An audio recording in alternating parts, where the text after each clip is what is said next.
selepas sabitan. Laluan mengenai terima kasih Menteri, terima kasih Yang Dipertua.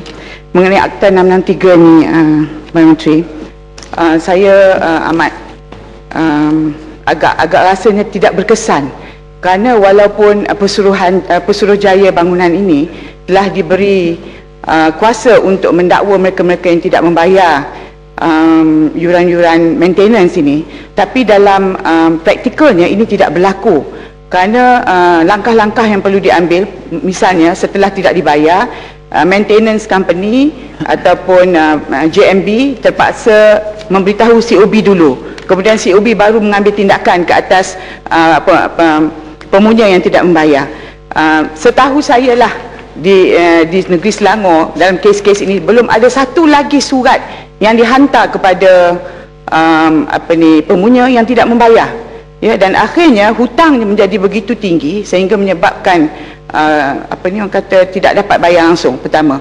Kedua adalah apabila JMB ini ditubuhkan, pemaju ataupun maintenance badan pengurusan itu tidak menyerahkan maklumat-maklumat yang dia ada seperti siapa penghuninya, siapa pemunyanya, alamatnya, akaun sinking fundnya, akaun maintenance-nya, semua tidak diserahkan pada JMB, dan JMB amat sukar untuk menjalankan tanggungjawab, dan tidak ada apa-apa di dalam akta ini yang compel pemaju ataupun badan pengurusan yang dilantik oleh pemaju itu di segi undang-undang tindakan ke atas mereka untuk menyerahkan maklumat-maklumat ini kepada jabat JMB yang baru. Terima kasih. Yang Menteri tolong dulu, Mas.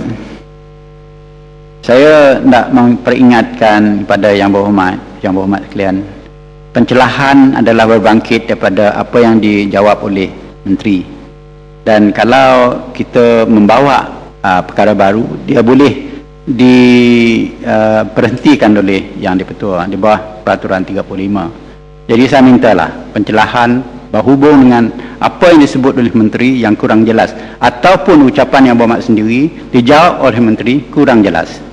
Selain Yang Berhormat Menteri. Terima kasih Yang Dipertua.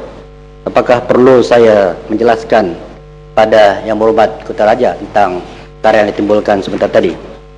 Saya ingat tidak perlu, sebab saya telah pun menjawab bahawa Akta 663 itu sebenarnya akta yang telah pun ditentukan, dan ini berasaskan sama ada akta ini efektif atau tidak, berasaskan kepada mereka yang melaksanakan akta ini. Kalau soal surat tidak diberikan kepada penghuni dan sebagainya, itu bukan disebabkan akta, tapi disebabkan pelaksanaan, bukan disebabkan akta ini cukup baik. Mau lagi? Terima kasih Yang Berhormat Timbalan Menteri dan juga Yang Berhormat Datuk Speaker. Merujuk kepada jawapan Yang Berhormat Timbalan Menteri sebentar tadi berhubung tindakan yang diambil terhadap pemaju yang telah menyebabkan beberapa projek perumahan terbengkalai.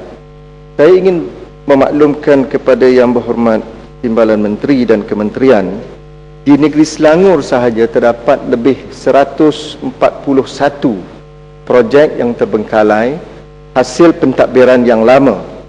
Namun kerajaan negeri yang baru bersedia untuk bekerjasama dengan kerajaan pusat bagi menyelamatkan projek-projek ini, khususnya untuk membantu dan melindungi pembeli-pembeli rumah yang berkenaan.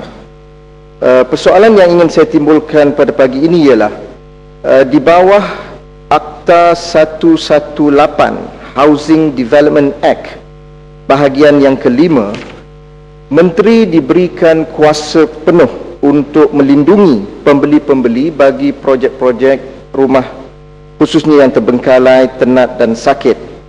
Persoalannya, sejauh mana peruntukan ini telah digunakan oleh Yang Berhormat Menteri dan juga Kementerian bagi melindungi pembeli-pembeli yang jumlahnya agak besar akibat projek-projek yang terbengkalai dan tenat serta sakit, bukan sahaja di negeri Selangor tetapi di beberapa negeri yang lain. Dan saya juga ingin mengetahui berapa ramaikah yang telah mendapat manfaat daripada peruntukan ini, sekiranya Kementerian dan juga Yang Berhormat Menteri ingin membantu pembeli-pembeli yang berkenaan. Dan sudah tentulah akhirnya saya ingin mengetahui sejauh mana kesediaan kerajaan pusat untuk bekerjasama dengan kerajaan negeri bagi membantu menyelamatkan projek-projek dan rumah-rumah yang terbengkalai yang jumlahnya semakin hari semakin meningkat. Terima kasih. Yang betul, terima kasih kepada Yang Berhormat Gombak. Terima kasih juga makluman ada 141 projek yang terbengkalai. Tapi barangkali untuk makluman Gombak, projek itu masih lagi belum terbengkalai. Kerana kita ada 3 kategori soal projek perumahan ini. 1 sakit, lewat, terbengkalai. Jadi itu merupakan mungkin itu projek-projek sakit.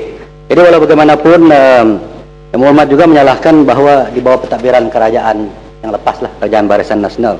Tapi pada saya kita tidak boleh menyalahkan siapa dalam soal ini. Ialah soal pemaju yang kerana kerajaan hanya meluluskan tentang soal lesen pemajuan, tapak di mana mereka memajukan, dan selepas itu tanggungjawab pemaju. Jadi kita tidak boleh mengaitkan. Besok pun kalau berlakunya kelewatan projek di Selangor pun, mungkin kita juga tidak boleh mempersalahkan kerajaan Selangor yang ada. Sebabnya ialah ada melibatkan kepada mereka yang sebagai pemaju. Yang keduanya ialah tentang Akta 118 yang disebut oleh Yang Berhormat, yaitu tentang kuasa menteri. Kuasa menteri itu memang ada dalam akta tersebut, tetapi kita tidak boleh terus mengambil tindakan ataupun terus mengambil alih projek tersebut setelah proses-proses yang telah kita buat melalui mahkamah dan sebagainya. Itu akta, dalam akta itu kita tidak boleh katakan okey, kita berpendapat hari ini kita nak ambil satu projek yang terbengkalai.